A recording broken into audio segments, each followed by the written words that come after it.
दोस्तों, मानवीय universal study में आपका स्वागत है। ये है सभी एग्जाम के रिवीजन की हाइपरलूप स्पीड। मेरे दोस्तों, ये सुपर नहीं, सुपर से ऊपर की स्पीड है। मैंने कोशिश की है, चाहे एग्जाम कोई भी हो, उदाहरण के लिए यूपीएससी ले लीजिए, पूरे एग्जाम का रिवीजन कम से कम 6 महीने में और अधिकतम 1 साल में हो जाए। मैंने यहाँ टाइम मैनेजमेंट, कंटेंट और स्पीड का ऐसा मिश्रण तैयार किया है कि आप बस मेरे द्वारा टॉपिक वाइज रिवीजन को बार बार करके अपने लक्ष्य को प्राप्त कर सकते हैं, ताकि किसी भी कारणवश मेरा कोई साथी कम समय में भी अपनी पूरी तैयारी कर ले। मानवीय यूनिवर्सल स्टडी एक मैजिकल रिवीजन प्लेटफॉर्म है, जहां आप 2 घंटे रिवीजन करके 8 घंटे पढ़ाई का काम कर सकते हैं। तो देर किस बात की, अभी सब्सक्राइब करें इस रेवोल्यूशनरी चैनल को और आप अपने टारगेट की तरफ सुपर से ऊपर की स्पीड से बढ़िए। मेरे प्यारे दोस्तों, मेरी मेहनत का पारितोषिक एक लाइक, शेयर और सब्सक्राइब करके दीजिए। ये मेरा आपसे नम्र निवेदन है, ताकि मैं मोटिवेटेड होकर आपका काम आसान बनाता रहूं। चलिए शुरू करते हैं इस वीडियो के थंबनेल में दिए गए टॉपिक का रिवीजन सुपर से ऊपर स्पीड के साथ, यानी आपके कई घंटों का काम मिनटों में। सेट 1, राष्ट्रीय आय, आधारभूत अवधारणाएं और नियोजन, 100 प्रश्नोत्तर। मुख्य topics: GDP, GNP, NNP, NDP, GDP deflator, factor cost, market price, आर्थिक विकास और नियोजन, योजना आयोग, नीति आयोग। प्रश्न 1, राष्ट्रीय आय की गणना भारत में कौन करता है? उत्तर: राष्ट्रीय सांख्यिकी कार्यालय, एनएसओ। व्याख्या: एनएसओ सांख्यिकी और कार्यक्रम कार्यान्वयन मंत्रालय के अधीन कार्य करता है। पहले यह कार्य केंद्रीय सांख्यिकी कार्यालय सीएसओ करता था। प्रश्न 2, भारत में राष्ट्रीय आय की गणना का वर्तमान आधार वर्ष क्या है? उत्तर: 2011-12। व्याख्या: जीडीपी की वास्तविक वृद्धि मापने के लिए स्थिर कीमतों का उपयोग होता है। आधार वर्ष को नियमित रूप से बदला जाता है। प्रश्न 3, स्थिर कीमतों पर जीडीपी की गणना क्या कहलाती है? उत्तर: वास्तविक जीडीपी, रियल जीडीपी। व्याख्या: ये मुद्रास्फीति के प्रभाव को हटाकर सही आर्थिक वृद्धि दर्शाती है। प्रश्न 4, चालू कीमतों पर जीडीपी की गणना क्या कहलाती है? उत्तर: मौद्रिक जीडीपी और नॉमिनल जीडीपी। व्याख्या: यह वर्तमान बाजार मूल्यों पर आधारित होती है। प्रश्न 5, राष्ट्रीय आय का सही अर्थ क्या है? उत्तर: कारक लागत पर शुद्ध राष्ट्रीय उत्पाद, एनएनपी एट फैक्टर कॉस्ट। व्याख्या: यह एक देश के नागरिकों की शुद्ध आय होती है। प्रश्न 6, जीडीपी में से क्या घटाने पर एनडीपी प्राप्त होता है? उत्तर: मूल्यह्रास, डिप्रीशिएशन। व्याख्या: मूल्यह्रास पूंजीगत वस्तुओं की घिसावट होती है। प्रश्न 7, जीएनपी और जीडीपी में मुख्य अंतर क्या होता है? उत्तर: विदेशों से प्राप्त शुद्ध कारक आय, एनएफआईए। व्याख्या: एनएफआईए विदेश में अर्जित आय और देश में विदेशियों द्वारा अर्जित आय का अंतर है। प्रश्न 8, जीडीपी में डी, डोमेस्टिक का क्या अर्थ है? उत्तर: देश की भौगोलिक सीमा के अंदर उत्पादन। व्याख्या: यह उत्पादन के स्थान पर केंद्रित होता है। प्रश्न 9, आय विधि में उत्पादन के कौन से कारक शामिल होते हैं? उत्तर: किराया, मजदूरी, ब्याज और लाभ। व्याख्या: ये सभी उत्पादन के कारकों को दिया गया प्रतिफल है। प्रश्न 10, वह अवधारणा जिसमें करों को जोड़कर और सब्सिडी को घटाकर गणना की जाती है, क्या कहलाती है? उत्तर: बाजार कीमत पर गणना, एट मार्केट प्राइस। व्याख्या: बाजार कीमत में अप्रत्यक्ष कर शामिल होते हैं। प्रश्न 11, जीडीपी डिफ्लेटर क्या मापता है? उत्तर: अर्थव्यवस्था में कीमतों के स्तर में परिवर्तन।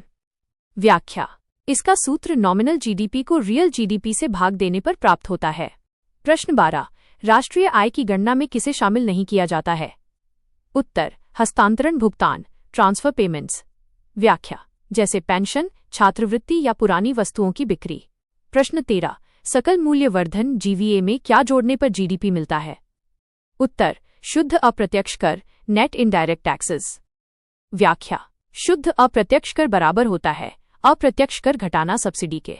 प्रश्न 14, भारत में बचत का सबसे बड़ा स्रोत कौन सा क्षेत्र है? उत्तर: घरेलू क्षेत्र, हाउसहोल्ड सेक्टर।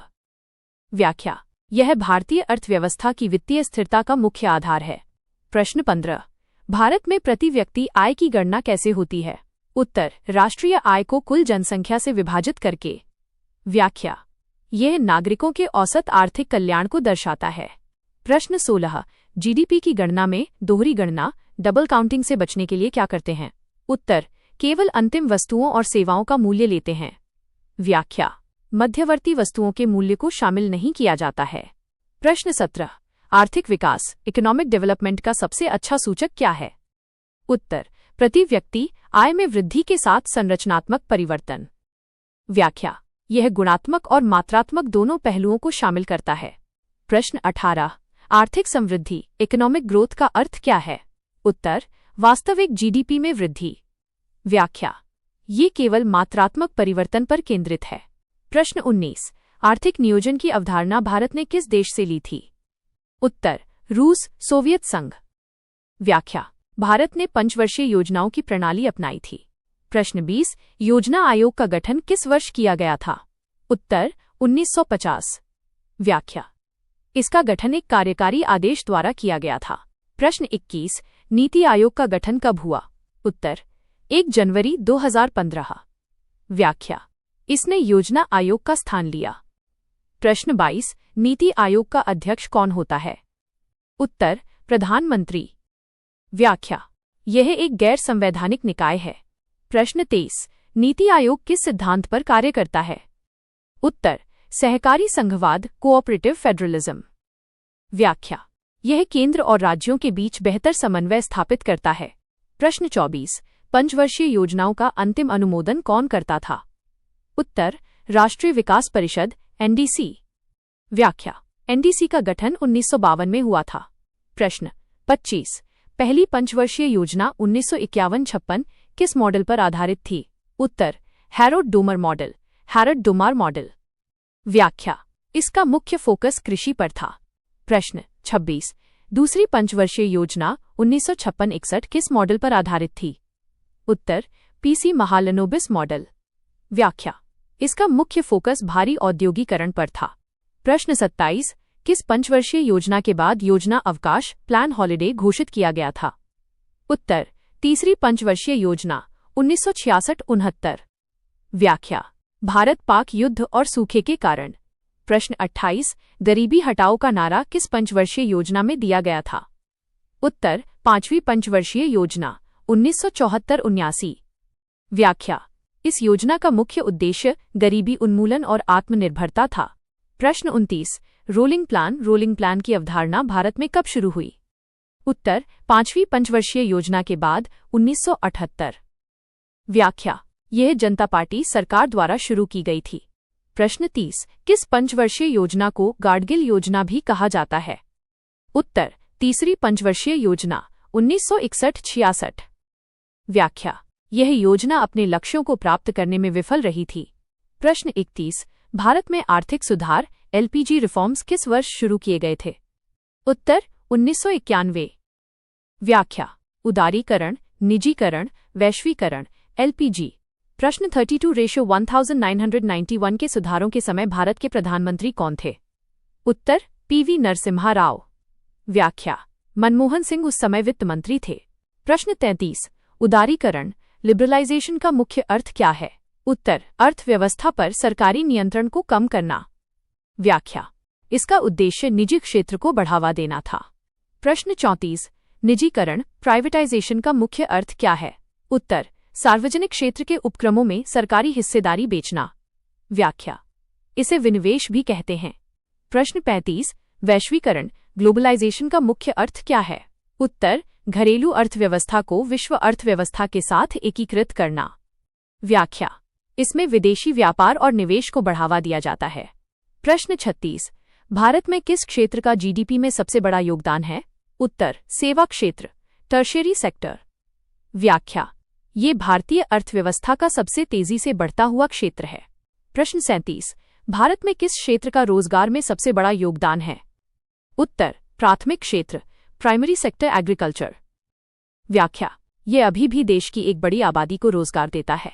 प्रश्न 38। समावेशी विकास, इंक्लूसिव ग्रोथ का मुख्य उद्देश्य क्या है? उत्तर समाज के सभी वर्गों और क्षेत्रों का समान विकास। व्याख्या, यह वर्तमान योजनाओं का मुख्य उद्देश्य है।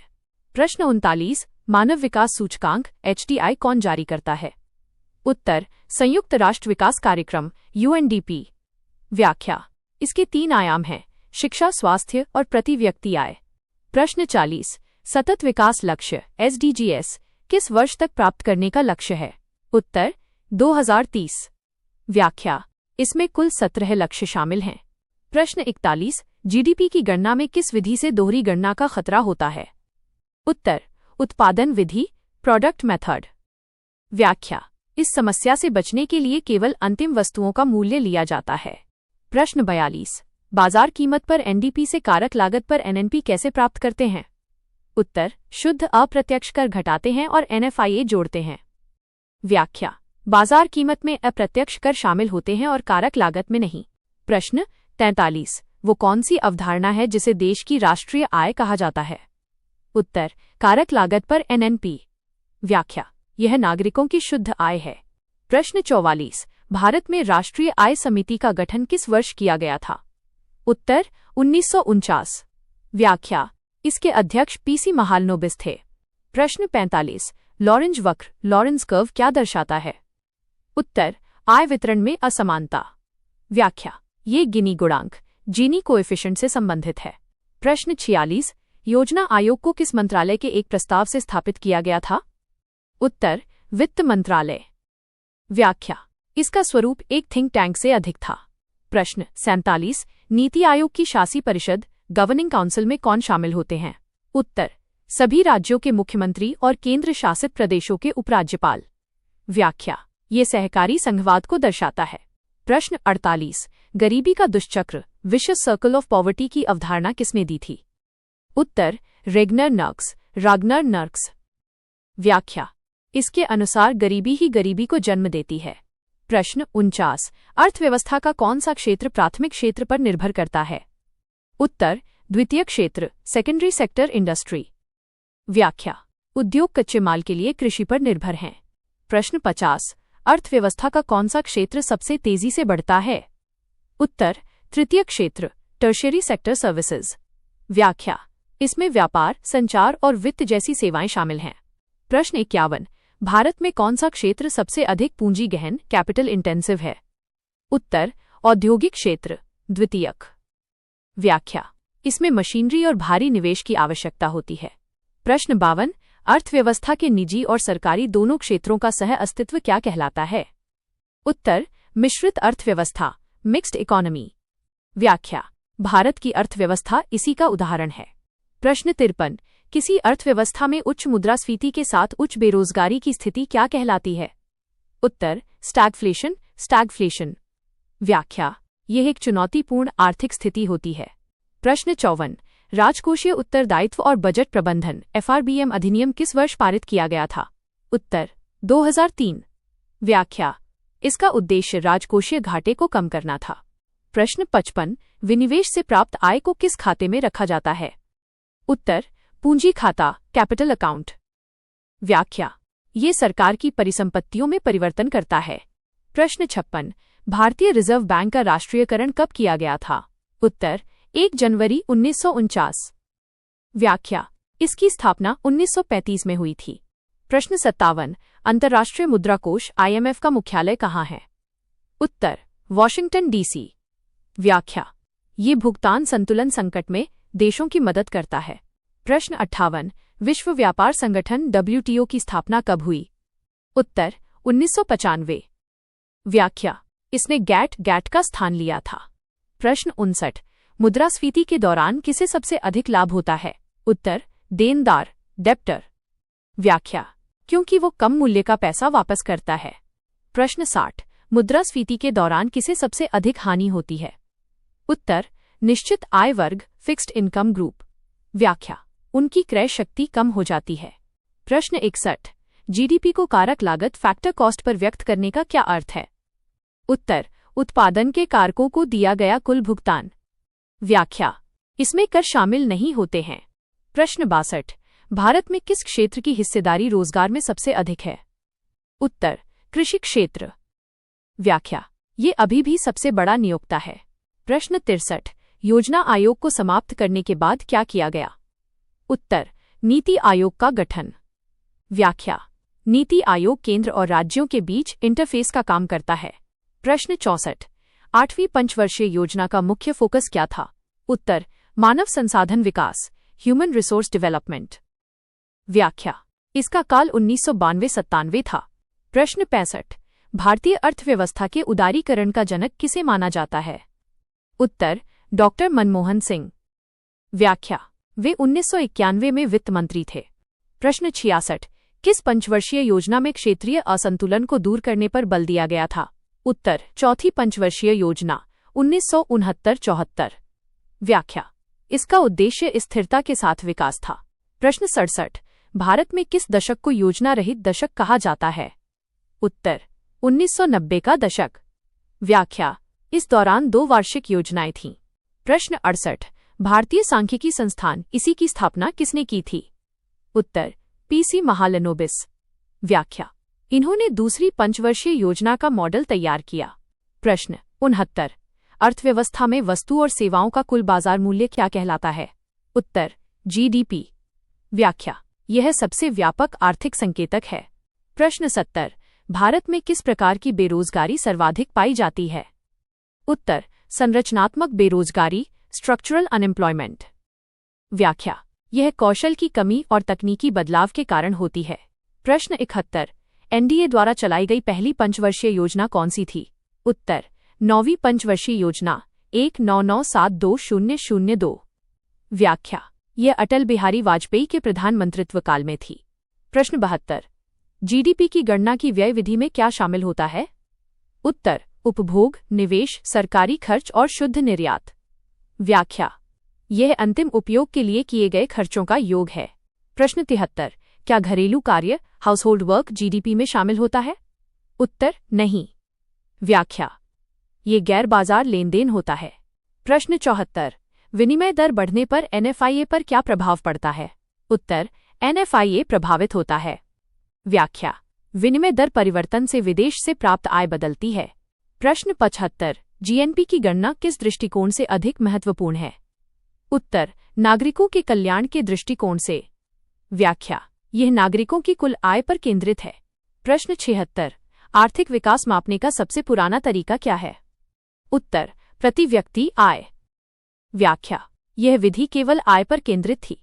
प्रश्न 77, अल्पविकसित देशों में किस प्रकार की बेरोजगारी सामान्य है? उत्तर, प्रच्छन्न बेरोजगारी, डिस्गाइज्ड अनएम्प्लॉयमेंट। व्याख्या, जहां लोग काम करते हुए दिखते हैं पर उनका सीमांत उत्पादन शून्य होता है। प्रश्न 78, अंतिम पंचवर्षीय योजना कौन सी थी? उत्तर, 12वीं पंचवर्षीय योजना 2012-17। व्याख्या, इसके बाद योजना आयोग को समाप्त कर दिया गया। प्रश्न 79, 12वीं पंचवर्षीय योजना का मुख्य विषय क्या था? उत्तर, तीव्र, टिकाऊ और अधिक समावेशी विकास। व्याख्या, इसका उद्देश्य उच्च विकास दर प्राप्त करना था। प्रश्न 80, भारत में योजना की प्रक्रिया में टॉप डाउन दृष्टिकोण किसने अपनाया? उत्तर, योजना आयोग। व्याख्या, यह केंद्र से राज्यों की ओर चलता था। प्रश्न 81, नीति आयोग किस दृष्टिकोण को अपनाता है? उत्तर, बॉटम अप दृष्टिकोण। व्याख्या, यह जमीनी स्तर से योजना बनाने पर जोर देता है। प्रश्न 82, भारत के आर्थिक इतिहास में महालनोबिस मॉडल किस दशक में प्रभावी रहा? उत्तर, 1950 का दशक। व्याख्या, ये औद्योगिकरण पर केंद्रित था। प्रश्न 83, पूंजी निर्माण, कैपिटल फॉर्मेशन का क्या अर्थ है? उत्तर, निवेश में वृद्धि और उत्पादन क्षमता का विस्तार। व्याख्या, ये आर्थिक वृद्धि के लिए आवश्यक है। प्रश्न 84, भारत में सबसे पहले राष्ट्रीय आय का आकलन किसने किया था? उत्तर, दादा भाई नौरोजी। व्याख्या, इन्होंने 1867-68 में किया था। प्रश्न 85, दादा भाई नौरोजी ने राष्ट्रीय आय के आकलन के लिए किस सिद्धांत का प्रयोग किया था? उत्तर, ड्रेन ऑफ वेल्थ थ्योरी। व्याख्या, इन्होंने poverty and un-British rule in India पुस्तक में इसे प्रस्तुत किया। प्रश्न 86, किसी अर्थव्यवस्था में निवेश में वृद्धि का क्या प्रभाव होता है? उत्तर, जीडीपी में वृद्धि और रोजगार सृजन। व्याख्या, निवेश पूंजी निर्माण को बढ़ाता है। प्रश्न 87, ग्रीन जीडीपी क्या मापती है? उत्तर, जीडीपी में पर्यावरणीय लागतों को घटाकर शुद्ध उत्पादन। व्याख्या, ये सतत विकास के लिए महत्वपूर्ण है। प्रश्न 88, क्या स्वयं उपभोग के लिए उत्पादित वस्तुएं जीडीपी में शामिल होती हैं? उत्तर, हाँ, उनके अनुमानित बाजार मूल्य पर। व्याख्या, कृषि में स्वयं उपभोग इसका उदाहरण है। प्रश्न 89, किस पंचवर्षीय योजना में आत्मनिर्भरता पर जोर दिया गया था? उत्तर, चौथी और 5वीं पंचवर्षीय योजना। व्याख्या, विशेष रूप से बाहरी निर्भरता कम करने पर। प्रश्न 90, एकाधिकार तथा अवरोधक व्यापार व्यवहार अधिनियम एमआरटीपी किस वर्ष पारित हुआ था? उत्तर, 1969। व्याख्या, इसे 2002 में प्रतिस्पर्धा अधिनियम कॉम्पिटिशन एक्ट द्वारा प्रतिस्थापित किया गया। प्रश्न 91, एनडीपी को अर्थव्यवस्था का सर्वोत्तम सूचक क्यों नहीं माना जाता है? उत्तर, अलग अलग देशों में मूल्य ह्रास की गणना अलग होती है। व्याख्या, यह अंतर्राष्ट्रीय तुलना के लिए उपयुक्त नहीं है। प्रश्न 92, किसने पीपल्स प्लान का विचार दिया था? उत्तर, एम एन रॉय। व्याख्या, यह द्वितीय विश्व युद्ध के बाद 1945 में दिया गया था। प्रश्न 93, भारत में सांख्यिकी दिवस किसकी जयंती पर मनाया जाता है? उत्तर, पीसी महालनोबिस। व्याख्या, ये 29 जून को मनाया जाता है।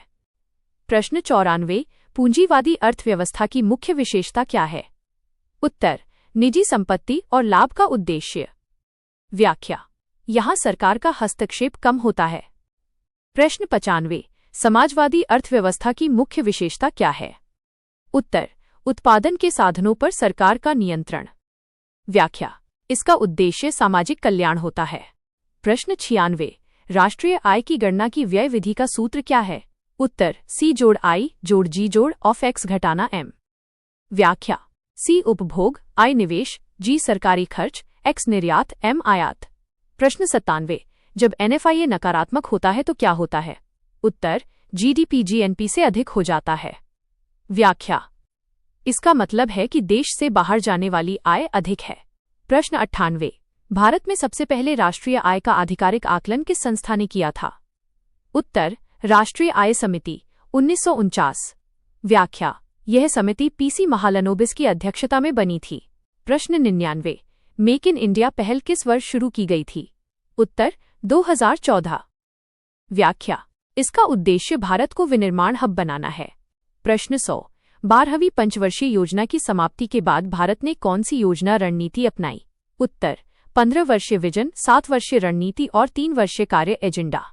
व्याख्या, इसे नीति आयोग द्वारा तैयार किया गया है। आपको लगता है कि इस कंटेंट ने आपकी तैयारी में असली वैल्यू ऐड की है तो प्लीज कमेंट करके जरूर बताइए कि मेरी ये कोशिश आपको कैसी लगी। आपका एक लाइक, शेयर और सब्सक्राइब ही मेरी असली ताकत है।